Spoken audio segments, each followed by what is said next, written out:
Hello, friends. Welcome to the Only IAS Answer Writing Initiative program. So पिछले 2-3 दिन से we are getting many request कि sir how should a beginner starts mains answer writing. Sir बहुत सारी दिक्कतें हो रही हैं to start my first answer. ठीक है, पहला क्वेश्चन देखते ही बहुत डर लग रहा है because the last time I did answer writing was in the 10th board exam time. उसके बाद से कभी सही से आंसर राइटिंग करी नहीं. उसके बाद I did my science stream and उसके बाद इंजीनियरिंग करी तो कभी आंसर लिखे ही नहीं. So there was many fear. ठीक है, there was much fear in the beginners who are there in the last year of their college or who have just started preparation for UPSC. तो आज के इस particular session में we will be having an agenda that how beginners जो कि अभी college के last year में हैं, जो कि अभी first time they have started the UPSC journey और अपने फर्स्ट मंथ के अंदर दे हैव बिगन. ठीक है, तो उनके लिए how do they start their mains answer writing, इसको हम देखेंगे. सो टू बिगिन विद, तो आगे बढ़ने से पहले only IAS is coming up with 2 new programs. First is integrated daily MCQ plus mains answer writing program. So it is a test series program, and in this test series program it is for both prelims and mains. तो इसके अंदर prelims की category में हर रोज़ 10 MCQs will be given and every day 1 mains question will be given. ठीक है, and on the weekends there is a full length 100 MCQ test for prelims and on the weekend 5 mains questions will be given on the weekend, that is every Saturday. अब 4 weeks के बाद on the month end what will happen is कि there will be a 20 questions mains test. ठीक है, जो आप लोग लिखोगे और उसको एवेल्युएशन के लिए आप अपलोड करोगे on the platforms which we will be providing to you. तो आपका एक डैशबोर्ड बन जाएगा after taking your admission and उस डैशबोर्ड पे आप इसको अपलोड करोगे और these papers will be evaluated by our team experts and बहुत अच्छे से इवेल्युएशन करके we will be providing to you. तो ये तो है test series programme for both prelims and mains. Now if you come to the next programme, this is comprehensive solution to mains. अब मान लो कुछ आपसे बच्चे हो सकते हैं जिनको क्या है कि there is an issue in answer writing, there is issue in mains preparation itself. ठीक है, so this is also till 2022. So it's a video lecture series in which videos will be provided for mains preparation. ठीक है, there are 8 full length tests. There will be answer writing classes in which answer writing classes for every subject will be given to you for strategy as well as how to write answers for different subjects. There will be essay answer writing classes and there will be dedicated study material which will be provided to you. तो अगर आपको comprehensive solution to mains program join करना है, then you can go and join on video.onlyias.in. and if you want to join this IDMP, ठीक है, which you famously से you can go dpp.onlyis.in. तो यहाँ जाके you can take the admission. So thank you. अब आगे बढ़ते हैं हम. We will be keeping our whole illustration, ठीक है, ऑफ दिस पर्टिकुलर एजेंडा. सारा इलस्ट्रेशन हम 2 क्वेश्चंस के ऊपर देखेंगे. ठीक है, why have taken this question of tropical cyclones because it was recently news, so most of you can relate to it. आप बहुत सारे दिनों से एडिटोरियल देख रहे हो ऑन ट्रॉपिकल साइक्लोन्स. ठीक है, ट्रॉपिकल साइक्लोन टॉटे वॉज रिसेंटली इन न्यूज़. ठीक है, तो you will get a brief insight कि हम किस तरीके से इसके ऊपर आंसर लिख सकते थे. तो मैंने कोई 2 पॉसिबल क्वेश्चंस लिए हैं. फर्स्ट क्वेश्चन है discuss the formation and movement of tropical cyclones और सेकेंड क्वेश्चन है examine the changing nature of cyclonic disturbances in the Arabian Sea region with special reference to cyclone Nisarga, जो भी Arabian सी में आया था, डेवलप हुआ था, और साइक्लोन टॉटे which also developed in the Arabian sea. ठीक है, तो 2 क्वेश्चन लिए हैं, पर उससे पहले we will be making more foundational background for these questions. तो अब देखते हैं क्या क्या इसमें है. तो अगर हम बात करें कि today we will be seeing a secret, ठीक है, अ वेरी इंपॉर्टेंट सीक्रेट जो कोई टॉपर अपनी टॉपर टॉक में नहीं बताता है, कि how we can write world class answers और यूपीएससी लेवल आंसर्स. ठीक है, ऐसे क्या इंग्रेडिएंट्स हैं, क्या सीक्रेट्स हैं जिससे हम वर्ल्ड क्लास आंसर लिख सकते हैं. ठीक है, तो if you really want to know then stick to this video and let me tell you this on the next slide. अब नेक्स्ट स्लाइड की अगर हम बात करें तो नेक्स्ट स्लाइड में the secret is of writing those world class answer is that there is no trick and there is no shortcut and also there is no need to write world class answer. No need to write world class answers. क्यों need नहीं है world class answer लिखने की? Because you need to write the best answer and better than others. ठीक है, competition है, it's not a cut off, it's a competition and you need to write a answer which is better than others. ठीक है, this should be your goal. ठीक है, तो कोई world class answer लिखना है, फर्स्ट डे से हम स्टार्ट करेंगे आंसर राइटिंग और वर्ल्ड क्लास आंसर लिख देंगे, ऐसा कोई भी नीड या ज़रूरत नहीं है. बट हमारे पास सीक्रेट नहीं है तो क्या हुआ, हमारे पास एक विजडम है. और वो विजडम ये है, एक बहुत अच्छे फिलोसोफर ने वंस सेड कि a whole is made up of parts. ठीक है, कि एक जो होल होता है is made up of many parts. ठीक है, तो अगर आपको होल बनाने के अंदर you are facing difficulties, you are not getting कि how I should prepare and create this whole, ठीक है, so you don't need to worry, you just need to focus and you just need to work hard and practice on your parts. ठीक है, आप part 1 जो है उसको सही कर लो, पार्ट 2 जो है उसको सही कर लो, ऐसे ऐसे बहुत सारे पार्ट्स हैं PN तक, उनको आप सही कर लो and ultimately you will be getting a whole and this whole is the better answer from others which you will be writing in your UPSC exams. ठीक है, तो अब देखते हैं कि इस होल को पूरा करने के लिए, इस होल को सक्सेसफुल करने के लिए कौन कौन से पार्ट्स पे हमें फोकस करना है। तो नेक्स्ट स्लाइड में अगर हम पार्ट्स की बात करें आंसर राइटिंग के लिए, तो पार्ट्स को हम 2 लेवल पे देख सकते हैं। फर्स्ट लेवल क्या है कि क्वेश्चन लेवल पे है। ठीक है, क्वेश्चन लेवल पे कि पहले क्वेश्चन को समझना पड़ेगा, क्वेश्चन के अंदर कितने डिफरेंट पार्ट्स हैं, उन सब पार्ट्स को अगर हम अच्छे से समझ पाएंगे, एनालाइज कर पाएंगे, उसी के बाद we can write a good answer. ठीक है, तो if you talk about the parts of the question, the part is discuss. ठीक है, एक पार्ट है। दूसरा पार्ट इस क्वेश्चन में है फॉर्मेशन।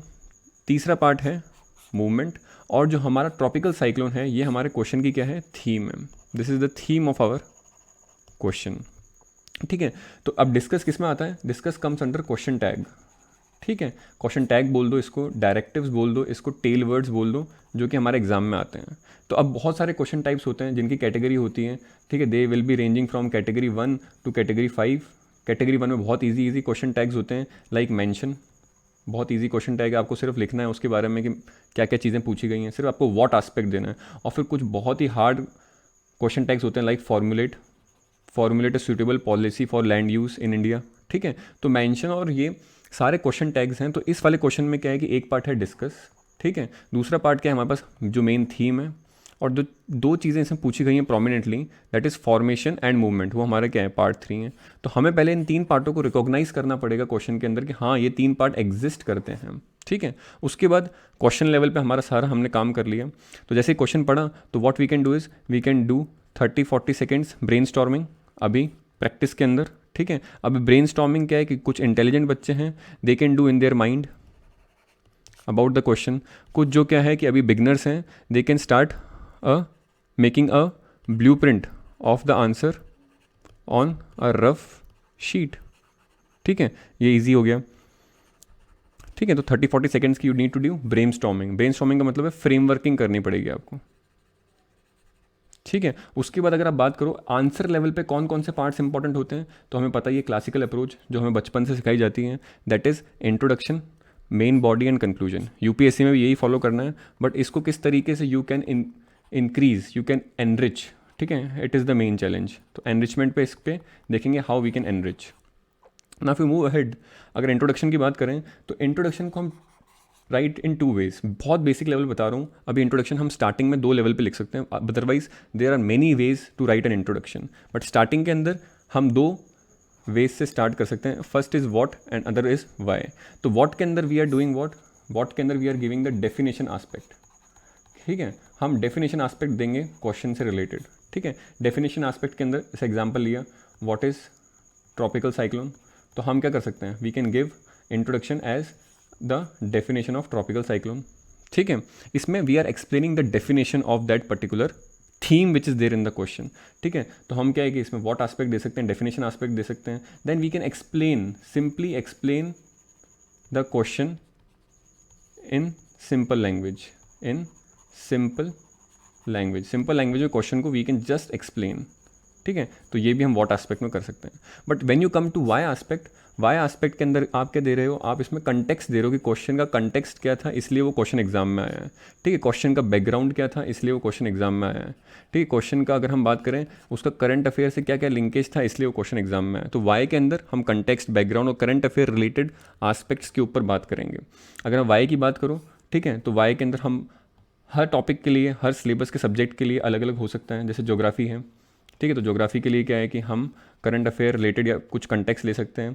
ठीक है, जैसे ट्रॉपिकल साइक्लोन ही था यहाँ पे, तो ट्रॉपिकल साइक्लोन का कंटेक्स्ट बनाने के लिए अंदर हम क्या बोल सकते हैं, हम अकॉर्डिंग टू IPCC, ठीक है, inter panel for climate change, उसको डिस्कस कर सकते हैं। According to United Nations Environment Programme, इसको डिस्कस कर सकते हैं। तो हम ज्योग्राफी के अंदर के ज्योग्राफी रिलेटेड को न्यूज़ आइटम्स को लेंगे, हम इंडिया की IMD को ले सकते हैं, इंडियन मेट्रोलॉजिकल डिपार्टमेंट। फिर अगर आप पॉलिटी में आओ तो पॉलिटी के अपने कमीशंस हैं, रिपोर्ट्स हैं, आर्टिकल्स हैं, तो इसमें हम आर्टिकल्स को कोट कर सकते हैं कॉन्स्टिट्यूशन से, ठीक है। इसमें हम DPSP को कोट कर सकते हैं।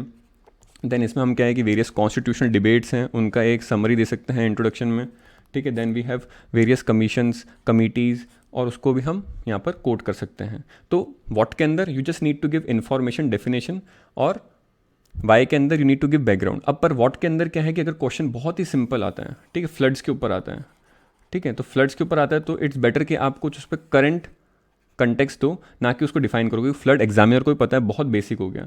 मगर अगर क्वेश्चन के अंदर आता है डिस्कस द इफेक्ट और फिनोमेना ऑफ क्लाउड बर्स्ट, ठीक है, तो क्लाउड बर्स्ट क्या है, एक यूनिक एस्पेक्ट है। क्लाउड बर्स्ट क्या है कि इतना न्यूज़ में नहीं है, इतना जर्नल टॉपिक नहीं है। तो आप व्हाट के वाले इंट्रोडक्शन के अंदर you can give a definition of cloud burst कि cloud burst is the high amount of rainfall in too short span of time, बहुत सारी बारिश होना कुछ छोटे से समय के अंदर, उसको क्लाउड बर्स्ट बोलते हैं। तो आप वो डेफिनेशन में एक्सप्लेन कर सकते हो। तो इंट्रोडक्शन का पार्ट यहाँ कंप्लीट हो गया। अब बॉडी की बात करें तो बॉडी में फिर बहुत सारे चैलेंजेस स्टूडेंट्स फेस कर रहे हैं कि सर पैराग्राफ में लिखना चाहिए या पॉइंट वाइज फॉर्मेट में लिखना चाहिए। सिंपल सी बात है, अगर आपके पास उस पर्टिकुलर क्वेश्चन को लेके अगर आपके पास नॉलेज कम है, कंटेंट कम है, ठीक है, और तो आप क्या करो, उसको इलेबोरेट करो इन पैराग्राफ फॉर्मेट। इससे दो फायदे होंगे, एक तो आपके पास क्या हो जाएगा, आपका कंटेंट है वो क्या हो जाएगा, थोड़ा सा हाइड हो जाएगा, ठीक है। आपकी वीकनेस जो है उस कंटेंट डेफिसिट की, आपके पास उस कंटेंट को लेकर जो कमी है वो क्या हो जाएगी, आपकी हाइड हो जाएगी, ठीक है। और ये paragraph writing case to case basis पे डिपेंड करता है। कुछ क्वेश्चन क्या लेंदी होते हैं तो वहाँ पर पैराग्राफ लिखने पड़ते हैं, ठीक है। 15 मार्कर है, अगर मान लो एग्जाम में 20 मार्कर आ गया, 4 पेजेस मिलते हैं, तो वहाँ पर पैराग्राफ्स लिखना इज़ अ गुड थिंग, ठीक है। तो it depends upon your knowledge and the question type. अगर दूसरी बात करें पॉइंट फॉर्मेट की, तो इसमें जब लिखना चाहिए जब हमारे पास क्या है, नॉलेज ज़्यादा हो उस कंटेंट को लेके, ठीक है, उसके पास हमारे पास बहुत सारे एग्जाम्पल्स हों, ठीक है, जो कि हम ईजिली क्या है कि शो कर सकें, ठीक है, ईजिली क्या है कि अपनी विजिबिलिटी को इंक्रीज़ कर सकें। तो इसलिए पॉइंट फॉर्मेट्स वहाँ यूज़ कर सकते हैं, बट इनका कोई जर्नल रूल नहीं है। They will depend upon question type, question का टाइप पे डिपेंड करेंगे। क्वेश्चन 10 मार्कर है तो उसमें यूजुअली पॉइंट फॉर्मेट को ज़्यादा अप्रिशिएट किया जाता है। क्वेश्चन 15 मार्कर 20 मार्कर है तो उसमें पैराग्राफ प्लस पॉइंट फॉर्मेट दोनों को ही इंक्लूड किया जाता है।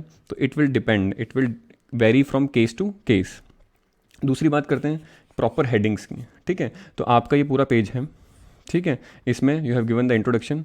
अब नाउ आप हेडिंग्स पे आते हो, you are giving the headings, ठीक है, और हेडिंग्स के बाद you are writing something and you are giving diagram, ठीक है, मैप्स, फ्लो चार्ट्स, ग्राफिक्स, ठीक है, या फिर आप यहाँ पर चार्ट्स, पाई चार्ट्स बना रहे हो, ठीक है। तो ये these all you can include in your body along with proper heading. अब ये प्रॉपर हेडिंग को कहाँ से बनाए, कैसे बनाए, बेस्ट है, best is to take questions language. सबसे बेस्ट क्या है कि क्वेश्चन की लैंग्वेज से ही क्या है कि हम कीवर्ड्स या हेडिंग्स बना लें, ताकि क्या है कि एग्जामिनर को लगे कि हाँ यार हमारा जो फोकस है that is on the question language, कि हमारा जो आंसर लिखा जा रहा है that is having a focus on the language of the question, ठीक है।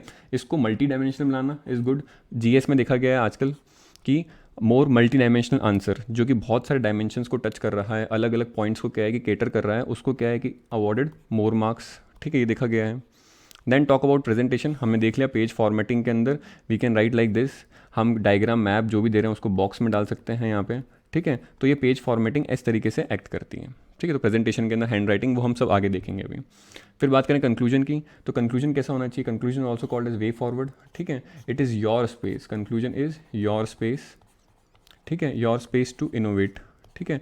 So you can write possible solutions for the topic, ठीक है, ऑप्टिमिस्टिकली डील कर सकते हो, सॉल्यूशन बेस्ड होना चाहिए, किसी भी पर्टिकुलर एजेंसी की, NGO की, लॉ कमीशन की रिकमेंडेशंस को दे सकते हो, ठीक है। तो ऐसे लॉ कमीशन बहुत सारे रिकमेंडेशंस निकालता है अपनी, तो you can quote them as well, ठीक है। फ्यूचरिस्टिक होना चाहिए, सॉल्यूशन बेस्ड होना चाहिए, which should give something of a future. ना फिर बात करें इंपॉर्टेंट लिमिट्स की, ठीक है। तो आंसर राइटिंग के ना इंपॉर्टेंट लिमिट्स कौन कौन सी होती हैं, तो अगर इंपॉर्टेंट लिमिट्स की बात करो तो देयर आर ओनली 2 लिमिट्स, ठीक है, which are there in the front. First is time limit. अब टाइम लिमिट की बात कैसे इंपॉर्टेंट है, because there are around 20 question which are coming in the exam in recent times, ठीक है। Recent जो पैटर्न है एग्जाम का, ठीक है, उसके अंदर क्या है कि we are having around 20 question, ठीक है। तो इसमें से अगर हम देखें GS के अंदर तो 10 क्वेश्चंस जो होते हैं वो 10 मार्क के आते हैं, ठीक है, एंड 50 और जो 10 क्वेश्चंस हैं, ठीक है, they are coming for 15 marks. तो टोटल आप निकालोगे तो इट कम्स अराउंड 250 मार्क्स जो यहाँ लिखा हुआ है, ठीक है। 20 क्वेश्चन हैं और ये तो हमें पता ही है फिक्स कि हर पेपर का टाइम कितना होता है, 3 आवर्स होता है, ठीक है। तो अगर इफ़ यू डिवाइड 180 मिनट्स, ठीक है, with these 20 question, so you will get an average of 9 minutes per question, ठीक है। तो you need to wrap up your question under 9 minutes.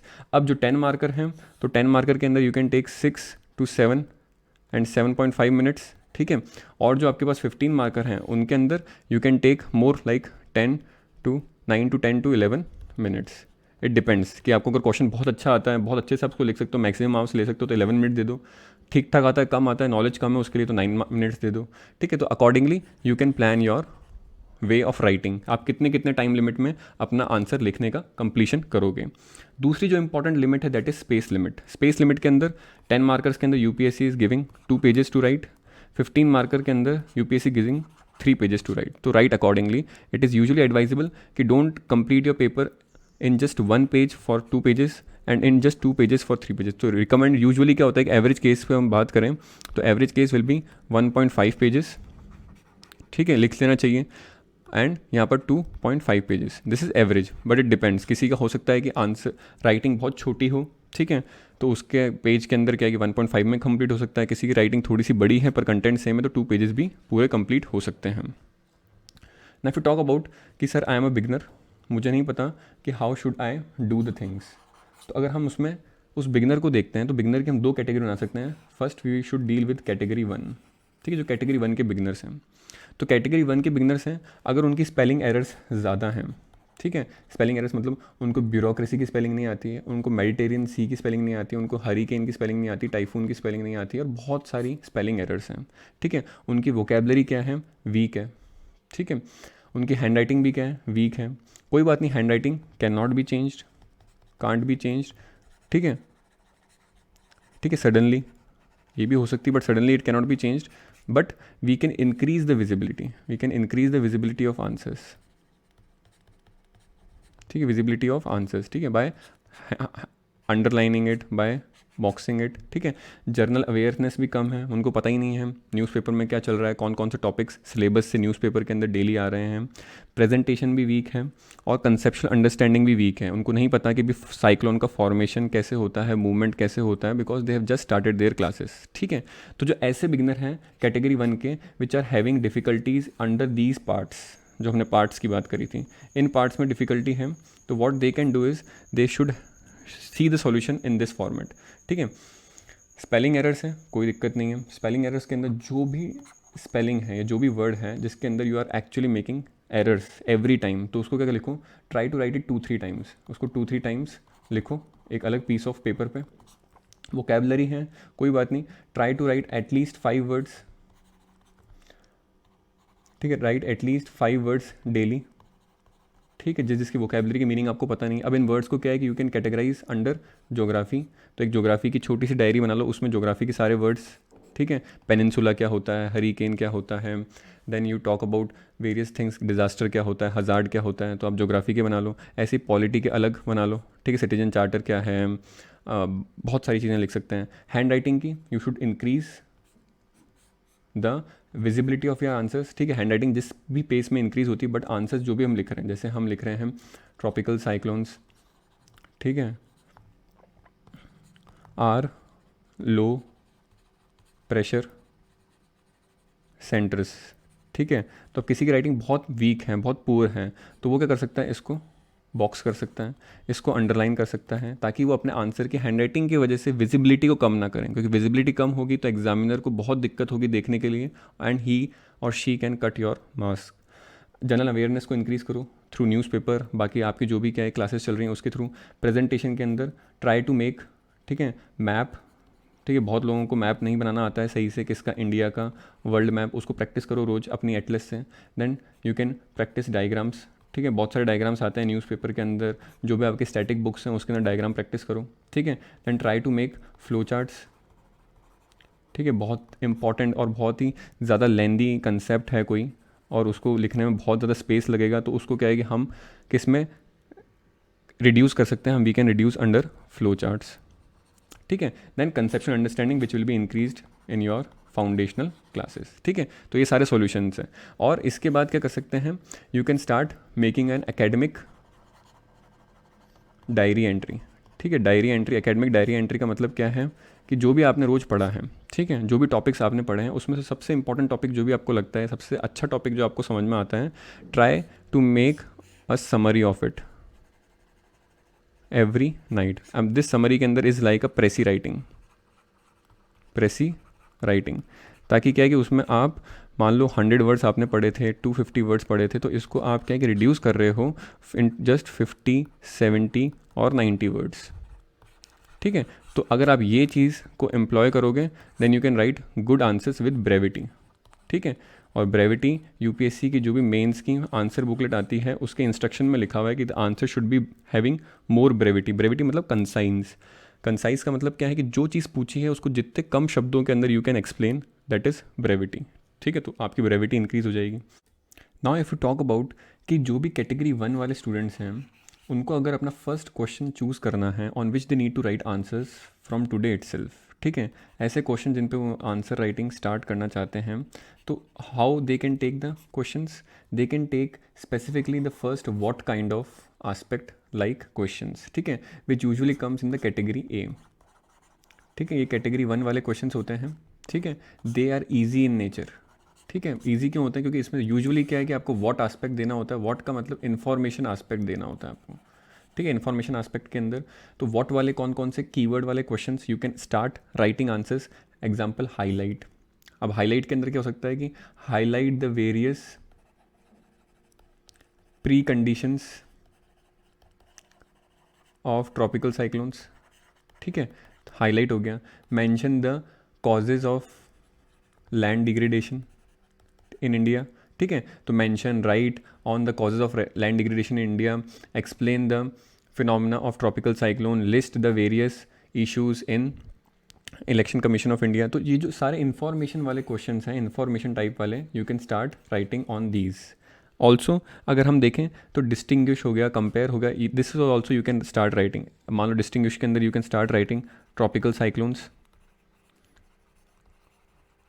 Versus temperate cyclones के ऊपर you can write one answer, ठीक है। Then compare, you can start comparing rivers of North India versus peninsular India, ठीक है। तो कंपेयर जिसमें सिर्फ information aspect को पूछा जा रहा है, उसमें आपको आंसर्स के अंदर अभी इतना ज़्यादा एप्लीकेशन, एनालिसिस, एग्जामिनेशन नहीं करना है, वो वाले सारे question you can start writing from today itself, ठीक है। आफ्टर रीडिंग दैट पोर्शन, जो भी न्यूज़पेपर में पढ़ते हो या जो भी आप कहीं भी पढ़ते हो वहाँ पर यू कैन से, अगर आपने मान लो मिडिवल सोसाइटी पढ़ा है तो मिडिवल सोसाइटी के अंदर you must have read about the society of medieval India, ठीक है। तो वहाँ पर सोसाइटी का क्या करेक्टरिस्टिक्स थी, you can start writing an answer. तो छोटे छोटे आंसर्स लिखो, ये सारे पार्ट्स क्या है कि बाद में एक होल बना देंगे। If you talk about sir I am also a beginner but I am of category 2, but I am of category 2, तो कैटेगरी 2 वालों के लिए क्या क्या प्लस पॉइंट है कि उनके स्पेलिंग एरर्स हैं वो बहुत कम है, ठीक है। They are well versed, they have good language skills, उनकी लैंग्वेज अच्छी, स्पेलिंग एरर्स कम हो रहे हैं उनके, वोकेबलरी की अंडरस्टैंडिंग उनकी ज़्यादा है, they know a good quality keywords and words which are there in the newspaper, उनकी handwriting भी is good, they have a good general awareness, they are reading the newspaper on daily basis and they have a okay to average to good presentation skills, ठीक है, जिसमें उनके पास क्या है कि they are good in diagram making, they are good in mapping, they are good in flow chart, ठीक है, and also their conceptual understanding is increasing day by day after their foundational classes and other things, ठीक है। तो what they should do, they should start going on to the next level, ठीक है। Next level के अंदर they can start proper answer writing. Proper answer writing कैसे कर सकते हैं, अब इसका इलस्ट्रेशन हम लेते हैं वही क्वेश्चन से जो हमने स्टार्ट किया था, जिसमें हम देखते हैं कैटेगरी 2 वाले किस तरीके से प्रॉपर आंसर राइटिंग कर सकते हैं इस क्वेश्चन की, that is discuss the formation and movement of tropical cyclones, ठीक है। तो क्वेश्चन ये है, अगर हम बात करें इस क्वेश्चन को कैसे कैटेगरी 2 वाले लिख सकते हैं, they can write in the proper way, ठीक है। ये क्वेश्चन कितना मार्क्स का था, it was of 15 marks. 15 marks के अंदर UPSC is generally giving 3 pages, ठीक है। 3 पेजेस मिलेंगे तो कैसे उसको ब्रेक डाउन कर सकते हैं उसको देखते हैं। तो इंट्रोडक्शन हमने देखा किस तरीके से लिख सकते हैं, व्हाट एंड वाई, तो हम यहाँ पर वॉट वाला इंट्रोडक्शन लिखते हैं, तो we can write the definition of tropical cyclone. Tropical cyclone क्या होते हैं, तो हम लिख सकते हैं they are low pressure engines, ठीक है, and are atmospheric circulations in which winds from surrounding areas converge and take a swirling motion due to presence of Coriolis force। तो हम डेफिनेशन लिख सकते हैं वहाँ पे। फिर हम अगर देखें तो बॉडी में हमारे पास दो पार्ट्स थे, एक फॉर्मेशन के बारे में बात कर रहा है, एक मूवमेंट के बारे में बात कर रहा है। तो कोई बात नहीं, हम मेन बॉडी स्टार्ट करेंगे, तो हम यहाँ पहली हेडिंग लिख देंगे फॉर्मेशन, ठीक है। फॉर्मेशन ऑफ ट्रॉपिकल साइक्लोन लिखना है वो भी ठीक है, फॉर्मेशन लिखना है वो भी ठीक है, ठीक है। फॉर्मेशन के अंदर पहले हम लिख सकते हैं pre conditions, pre conditions for formation of tropical cyclone, ठीक है। तो यहाँ पर we can write the pre conditions, ठीक है, ब्रीफली कि यहाँ पर क्या है कि ट्रॉपिकल साइक्लोन को बनने के लिए the sea surface temperature should be greater than 27 degree Celsius, there should be presence of initial low pressure centre, या ठीक है। तो हम ये सारी चीज़ें लिख सकते हैं। फिर फॉर्मेशन के अंदर जो हमारा सेकंड पार्ट होगा that is stages of formation, ठीक है। क्या हो जाएगा, स्टेजेस ऑफ फॉर्मेशन, ठीक है, स्टेजेस ऑफ फॉर्मेशन हो जाएगा। इसको नेक्स्ट पेज से लिखना है, वहाँ से भी लिख सकते हो, इस पेज में थोड़ा सा स्पेस मिल रहा है तो यहाँ से भी लिख सकते हो। तो you can write the first stage that is initial stage. तो यहाँ पर इनिशियल स्टेज की एक दो लाइन लिख सकते हो, और यहाँ पर you can give a diagram कि पहले यहाँ पर एक स्मॉल लो प्रेशर सेंटर होता है, वहाँ से क्या है कि winds rise and they start diverging in the upper atmosphere and there is now formation of a little bit of cloud. बहुत कम होता है यहाँ पर, वीक लेवल पे ये इनिशियल स्टेज में प्रोसेस सिस्टम बनता है। सेकेंड पेज पे you can start writing the lines of the first stage and second, यहाँ पर आप लिख सकते हो मैच्योर स्टेज हो जाएगी आपके पास, mature stage. Now you can write 4-5 lines about mature stage and you can give a diagram here, ठीक है। अब जो आपका लो प्रेशर सेंटर था वो ज़्यादा स्ट्रॉन्ग बन गया, मैच्योर हो गया है, और यहाँ से क्या है कि there is continuous uprising of winds and there is continuous divergence in the upper atmosphere, ठीक है। और यहाँ पर now there are formation of clouds, bands of clouds, these bands of clouds, यहाँ पर क्या हो जाएंगे बैंड्स ऑफ क्लाउड्स, कौन से बनते हैं यहाँ पर, these are cumulonimbus clouds, ठीक है। फिर पूरा का पूरा स्ट्रक्चर दिखा दोगे। अब जो आपको डायग्राम्स बनाने हैं they should be more informative in nature and self explanatory, मतलब एग्जामिनर डायग्राम देख के पूरा का पूरा पिक्चर उसके माइंड में क्लियर हो जाएगी, हाँ it is self explanatory nature और इसमें इन्फॉर्मेशन भी पूरी है, ठीक है। Now if you talk about you will write the third stage that is the decay stage. Decay stage यहाँ पर लिख दोगे आप, ठीक है। डिके स्टेज में again you will write 2-3 lines and then you will be writing giving the diagram for the decay stage. जैसे उसका डिके स्टेज का मतलब क्या है कि जैसे लैंडफॉल होता है साइक्लोन का, it starts decaying in its entire system, ठीक है। उसके बाद नेक्स्ट पेज पे you can take the third aspect, ठीक है। थर्ड एस्पेक्ट क्या हो जाएगा हमारा, जो कि क्या था, सेकेंड एस्पेक्ट था विच वॉज मूवमेंट। अब मूवमेंट के लिए आप बता दोगे यहाँ पर 2-3 लाइन लिख दोगे यहाँ पर कि the movement of tropical cyclone is usually that they are embedded under the trade winds, ठीक है। And then you can draw a world map, यहाँ पर बॉक्स के अंदर you can draw a world map. फिर यहाँ पर 2-3 लाइन लिख दोगे यहाँ पर अबाउट दोज मूवमेंट ओनली। फिर यहाँ वर्ल्ड मैप के अंदर you can show what equator, यहाँ पर ट्रॉपिकल साइक्लोन से तो ट्रॉपिक्स शो कर दोगे 23 degree half north and 23 degree half south, कोई भी चीज़ मार्जिन से बाहर नहीं जानी चाहिए, ठीक है। उसके बाद you can draw all the important continents which are there in the this region. फिर यहाँ पर बता सकते हो कि यहाँ पर जो चाइना या फिर साउथ चाइना सी, वहाँ पर क्या है कि tropical cyclones are called as typhoons, ठीक है। यहाँ पर इंडियन ओशन के अंदर साइक्लोन्स ही बुलाते हैं उनको, ठीक है। नॉर्थ अमेरिकन रीजन के अंदर they are called as hurricanes and यहाँ पर ऑस्ट्रेलियन रीजन जो आता है यहाँ पर they are called as willy willy, ठीक है। These are different names of the different places in which tropical cyclones emerge. फिर यहाँ पर उनका मूवमेंट दिखा दोगे, वहाँ पर कॉन्टिनेंट्स की किस तरीके से डायरेक्शन आ रही है उनकी। फिर उसके बाद कंक्लूजन में you can write a way forward conclusion कि in recent times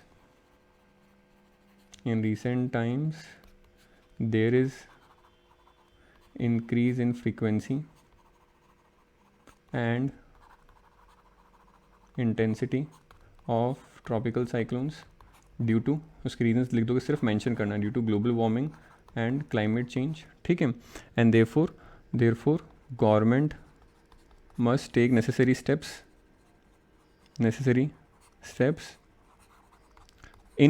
necessary steps which are in line with Paris Climate Agreement 2015 and to safeguard the coastal communities।